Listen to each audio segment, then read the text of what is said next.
Permanent చేయాలని CITU నాయకులు పెంచిన డిమాండ్ చేశారు. టీడీపీ ఇచ్చిన హామీలు నెరవేర్చాలని కోరారు.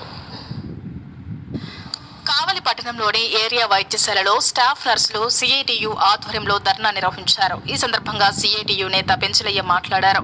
గత కొన్ని సంవత్సరాలుగా కాంట్రాక్ట్ బేస్ మీద స్టాఫ్ నర్సులు పనిచేస్తున్నారని చెప్పారు. వారిని పర్మనెంట్ చేయాలని ఆయన డిమాండ్ చేశారు.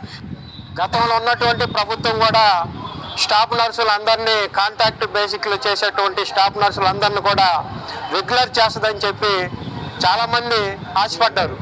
గత ప్రభుత్వం కూడా పర్మనెంట్ చేసినటువంటి పరిస్థితి లేదు. ఇప్పుడు ప్రస్తుత తెలుగుదేశం ప్రభుత్వం ప్రజలకు అనేక వాగ్దానాలు చేసింది, ఉద్యోగులకు అనేక హామీలను ఇచ్చింది. ఇచ్చినటువంటి హామీలు అమలు చేయాలా, న్యాయమైనటువంటి కాంట్రాక్టు నర్సులుగా చేస్తున్నటువంటి పోరాటం వాళ్ళు రెగ్యులర్ చేయాలనేది న్యాయమైంది. కాబట్టి ప్రస్తుత తెలుగుదేశం ప్రభుత్వం కూడా వాళ్ళ యొక్క సేవల్ని పరిగణలోకి తీసుకొని వీళ్ళందరినీ కూడా రెగ్యులర్ చేయాలని చెప్పేసి సిఐటిగా డిమాండ్ చేస్తా ఉన్నాం.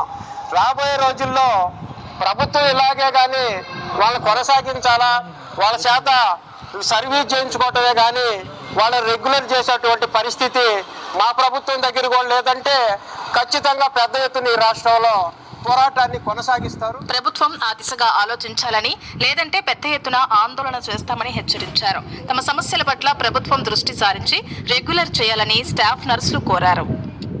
కరోనా కాలంలో చాలా మంది స్టాఫ్ నర్సెస్ ఇట్లా ఐసోలేషన్ పేషెంట్స్కి దగ్గరగా పనిచేయడం వల్ల చాలా మంది స్టాఫ్ నర్సెస్ చనిపోయి వాళ్ళ కుటుంబాలన్నీ రోడ్డెక్కే పరిస్థితులు ప్రస్తుతం ఉన్నాయి. మాకు వయసు అయిపోతుంది, ఇంకా తర్వాత ఫ్యూచర్లో రెగ్యులర్ పోస్టులు వచ్చినా మేము అప్లై చేసుకునే దానికి కూడా మేము అర్హత లేకుండా పోతుంది. దానివల్ల వీలైనంత త్వరగా మమ్మల్ని రెగ్యులరైజ్ చేయాలని ఈ ప్రభుత్వాన్ని మేము ప్రాధేయపడుతున్నాము.